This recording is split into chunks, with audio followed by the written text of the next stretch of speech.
Hello baby, I am rich dome. ಯಾರು ನಿನ್ನ ಅಪ್ಪನ ಹತ್ರ ಮಾತಾಡೋದು? ಫೋನ್ ಇಲ್ಲ. ಓ ಫೋನ್ ಅಲ್ವಾ? ಸಾರಿ. ವಿಷಯ ಅಂತ ಗೊತ್ತುಂಟಾ? ಅವ್ರಿಗೆ ನಾವು ಕುಡ್ದಿದ್ದೇವೆ ಅಂತ ಗೊತ್ತಾಗ್ಬಾರ್ದು. ಗುಬ್ಬಿ ಹಾಕು ಗಟ್ಟಿ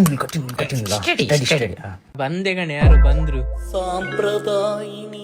ಓ ಮಕ್ಳು, ಇಷ್ಟ ಬೇಗ ಬಂದ್ಬಿಟ್ಟಿದ್ದೀರಾ? ಬನ್ನಿ, ಒಳಗ್ ಬನ್ನಿ. ಯಾಕಂತ ಇವತ್ತು ಇಷ್ಟು ಲೇಟು?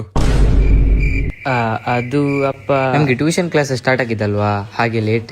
ಓ ಟ್ಯೂಷನ್ ಕ್ಲಾಸಸ್ ಯಾವ ಬಾರಲ್ಲಪ್ಪ? ಬಾರ್ ಸ್ಪೆಲ್ಲಿಂಗೇ ಗೊತ್ತಿಲ್ಲ ನಮ್ಗೆ ಅಪ್ಪ. ಕುಡಿಯೋರ ಹತ್ರ ನಾವು ಹೋಗುದಿಲ್ಲಪ್ಪ. ಹೌದಾ ಕಂದ? ಹಾಗಾದ್ರೆ ಇಲ್ಲಿ ನೋಡಿ ಮಾತಾಡ್ಬೋದಲ್ಲ. ಇಲ್ಲಪ್ಪ, ನಾವು ನಿಮ್ಮ ಹತ್ರನೇ ಮಾತಾಡ್ತಾ ಇದ್ದೇವೆ. ಕಣ್ಣಲ್ಲಿ ಗೊತ್ತಾಗಲಿಲ್ಲ ಅಪ್ಪ, ನಾವು ರೆಸ್ಪೆಕ್ಟ್ ನಿಮ್ಗೆ ತುಂಬಾ. ನಮ್ಮ ಮನಸ್ಸು ನಮ್ಗೆ ಒಳ್ಳೇದ್ ಮಾಡಿದ್ರೆ ದೇವ್ರು. ಅಷ್ಟೇ.